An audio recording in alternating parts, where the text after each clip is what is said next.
नमस्कार, मंथन में आपका स्वागत है। मैं वारिस मिर्जा। जी हाँ, आज हम बात कर रहे हैं विधायक अब्बास अंसारी की पत्नी निकहत बानो के जेल के बीते दिनों के बारे में। आपको बता दें कि निकहत अंसारी खाने में सिर्फ चाय और बिस्कुट लिया करती थी और जेल प्रशासन से मोटे गद्दे की मांग किया करती थी।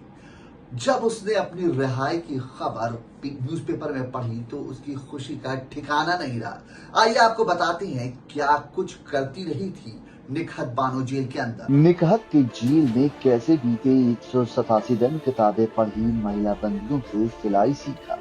कहती थी बेटे को देखने के लिए जेल कभी नहीं बुलाऊंगी। मुख्तार अंसारी की बहू और विधायक अब्बास की पत्नी निकहत बानो 187 दिन बाद कुछ जेल से रिहा हो। गुरुवार देर रात उसको जेल से बाहर निकाला गया। निकहत जेल से बाहर आई तो अपने 1 साल के बेटे को सीने से लगा लिया, गोद में लेकर उससे चिपक कर रोती रही, बार बार उसके चेहरे को चूमती और फिर सीने से लगा लेती। निकहत 11 फरवरी को चित्रकूट जेल में अपने पति अब्बास अंसारी से अवैध तरीके से मुलाकात करते हुए पकड़ी गई थी। इसके बाद से वो जेल में ही बंद। वहीं अब्बास को कासगंज जेल में शिफ्ट कर दिया गया। पति की एक झलक के लिए जेल कर्मचारियों से बोला करती थी। गिरफ्तारी के बाद निकहत और अब्बास अंसारी चित्रकूट जेल में 3 दिन एक साथ में रहे थे। तब निकहत अपने पति की एक झलक के लिए जेल के कर्मचारियों से बोला करती थी। वो एक बार अपने पति से बात करने की अपील करती रहती थी, लेकिन अब्बास के दूसरे जेल जाने के बाद वो उदास हो गए। वहीं वो अपने 1 साल के बच्चे को लेकर भी बहुत परेशान रही। इस खबर में हम आपको निकहत के जेल में बिताए 187 दिनों के बारे में बताएं, लेकिन पहले आपको पूरा मामले पे आपको गौर करना होगा। निकहत अपने पति अब्बास से अक्सर मिलने के लिए चित्रकूट जेल जाती थी। इस बात इनको चित्रकूट डीएम और एसपी को गुप्त तरीके से मिल गई। 11 फरवरी को भी यही जानकारी पुलिस तक पहुंची। इसके बाद जेल में रेड की गई। एक कमरे से निकहत बानो मिली।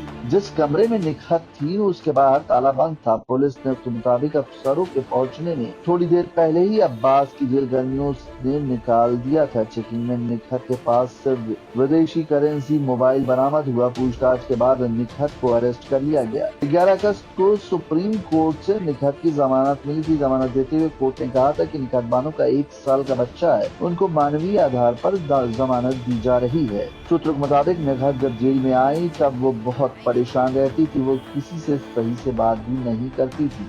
जेल आने के कम से कम 4 दिन तक वो सही से सो नहीं पाई। वो रात में कभी गद्दा मांगती तो कभी कंबल। खाने के नाम पर बस पार्ले जी बिस्किट और चाय लेती थी। कभी भी चाय पूरी नहीं पीती थी। हमेशा बिस्किट खत्म होने के बाद चाय छोड़ देती थी। बस एक रोटी किसी तरह से खाकर पूरे दिन काट लेती थी। जिस दिन अब्बास को चित्रकूट जेल से शिफ्ट किया गया उस दिन निकहत उससे मिलना चाहती थी, लेकिन ऐसा नहीं हो सका। निकहत मोटे गद्दे की डिमांड करती थी। रिमांड के समय जब वो जेल से बाहर जाती थी तो पूरा दिन कुछ नहीं खाती थी, बस रोया करती थी। कहती थी मैं बस अपने पति से मिलने आती थी, जो गुनाह नहीं है, मुझे गलत पकड़ा गया है, मैं निर्दोष हूँ। इसके अलावा वो कुछ ज्यादा नहीं बोलती थी। जेल में कभी कैदी मोटे चादर पर सोते जाते थे, लेकिन निकहत मोटे गद्दे की डिमांड करती थी जो उसको नींद नहीं दिया जाता था। बहुत बोलने पर उसे 2 चादर बिछाने के लिए और 1 कंबल ओढ़ने के लिए दिया गया था। अपना बैरक के पास बैठकर बाहर देखती रहती थी। सुबह वो नाश्ते के लिए भी नहीं जाती थी, बस चाय बिस्किट ही खा लिया करती थी। उससे जेल की अन्य महिलाएं बात करने की कोशिश करती थी, लेकिन वो खामोश रहती थी। चाय के साथ कम से कम 1.5 घंटा अखबार पढ़ती थी। बेटा यहाँ नहीं रह पाएगा और ना ही मैं चाहती हूँ। निकहत बानो ने अपने बेटे को लेकर कही ये बात। पीसीओ से अपने भाई और भाभी से बात भी करती थी। निकहत बानो जेल के अंदर से रिहाई की खबर पढ़कर खुश हो गई थी। निकहत की रिहाई से जुड़ी हर खबर वो पेपर में बड़े ही ध्यान से पढ़ती थी।